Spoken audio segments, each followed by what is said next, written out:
break into the Chinese market. The Chinese didn't want British goods because they felt their own were superior, and British agents were complaining about that. So they hit on a brilliant way to do it. They developed by far the most huge narco-trafficking industry in history. I mean, Colombia doesn't even come close. Huge narco-trafficking industry in which they tried to monopolize opium production and force it on China with gunboats. That way you can break into the Chinese market. And the enterprise succeeded brilliantly. The China market was opened by what was called in those days the poison trade and the pig trade. The poison trade meant opium brought in by gunpoint and turning the country into a nation of opium addicts, creating a market for British exports, joined by others. And the pig trade brought kidnapped Chinese workers to the United States to build the railroads, for example. That enriched the English language with the word Shanghai, meaning to kidnap, and made a big contribution to U.S. economic development in the 19th century. The profits from the huge British narco-trafficking racket were enormous. They paid the costs of the Royal Navy, which is the mainstay of imperialism. They paid for the administration of India, the biggest colony. They paid for the purchase of U.S. cotton. Cotton is what fueled the Industrial Revolution, like oil today. And that also was not exactly a free market miracle. It was created by extermination of the indigenous population and slavery, rather radical forms of market interference that don't enter into economic history. Well, England was willing to toy with free trade as long as it was going to win, but after a while it was clear it wasn't going to win. So by the 1920s, England was facing a situation like the United States 50 years later. Superior Japanese products were driving British products out of the market. So Britain handled it kind of the way Reagan did. They closed the empire to Japanese imports, and that was a big piece of the world then. The U.S. did the same with its smaller empire, so did the Dutch. That's part of the background for World War II, another story.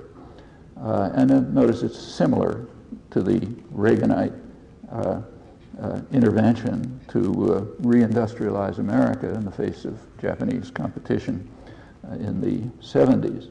The general point is that free trade and democracy are just fine when you can make sure that the results come out the right way. Otherwise, you get rid of them. History's full of that. Well, so much for the foundations of Reaganism. Before the European conquests, say in the 18th century, the industrial and commercial centers of the world were in Asia. They were China and India, the biggest market systems, centers of production, most advanced production, far ahead of Europe in public health. Life expectancy in Japan was probably higher than England. But that changed through violence. Europe did have a big advantage in violence.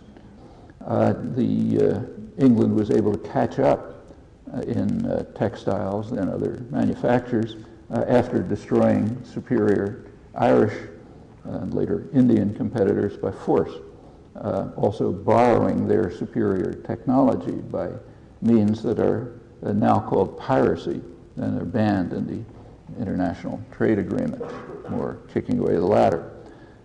Other states that have developed have relied on the same mechanisms.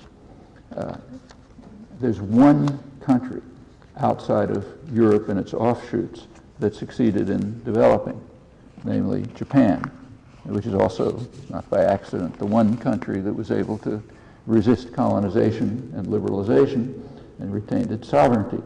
So it was able to pursue the methods that were pursued by Europe and its offshoots, along with its colonies. Japan was a brutal colonial power, but it was different from the European powers in that it didn't destroy its colonies, it developed them. that's what are now called Taiwan and Korea, developed under brutal Japanese rule and are now picking up, resuming the development after the break of the Second World War and its aftermath. Well, after World War II, the picture pretty much conforms to the historical pattern.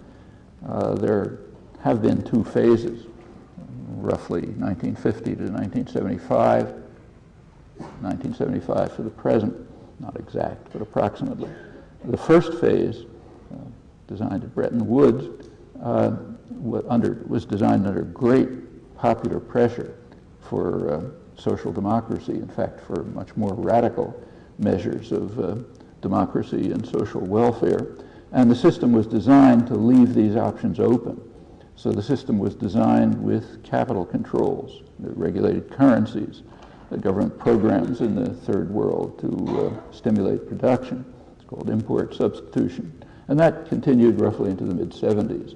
And that's a period that economists often call the golden age of capitalism. They should say state capitalism. Better economic results than ever before in history or ever since. So take the United States. From roughly 1950 to 1975, it was the highest growth period ever in U.S. history, and furthermore, it was egalitarian growth. The lowest sector did about as well as the highest sector. An interesting, important fact is the social indicators, the measure of the social health of a society, infant mortality, child abuse, a whole collection of measures. Social indicators rose along with growth. They tracked growth. That continued until 1975. Since then, social indicators have declined. Growth has gone up, not as fast, but it's gone up. Social indicators have declined. By the year 2000, when the last statistics are available, they had declined to the level of 1960. That's after the very brief and shallow Clinton boom. And since then, the record's become much worse in all respects. Actually, one startling fact that was just revealed in the business press is that during the Bush years, current Bush years, the private sector has added no jobs outside of the health sector. And the reason you have jobs there is a total catastrophe. It's the worst, most inefficient health sector in the industrial world. But outside of that, no jobs, all in the state sector, to the extent that there is job growth. And it's the same in much of the world. The mid-70s, the switch to the neoliberal period, the Washington Consensus, there has been a sharp decline in almost every economic dimension. Growth of the economy, growth of productivity, and others. And the decline is correlated very closely with following the rules, following the neoliberal programs. The countries that followed the rules most rigorously had the worst records, like Latin America. The worst period in its history, much worse than the preceding 25 years, and they followed the rules. There were countries that didn't follow the rules, and they had fast growth. The Asian tigers, so-called, Japan, Korea, Taiwan, ignored the rules, grew very fast. China and India are the current poster children, which are supposed to illustrate the marvels of neoliberalism. There has, in fact, been substantial economic growth by ignoring the rules, consistent with historical record. And to the extent that the rules were followed, the results are pretty much the same as elsewhere. So let's take India, which is quite striking. India is a poster child. You read Thomas Friedman, greatest place in the world, etc. And it did, since 1990, it has partially followed the rules. And there has been improvement. So India has risen in the number of billionaires. It's now 8th in the world. It's quite a rise. There's also something called the UN ranking for human development. Prior to the neoliberal, this period, 1990, India was 124th. Now it has sunk to 127th.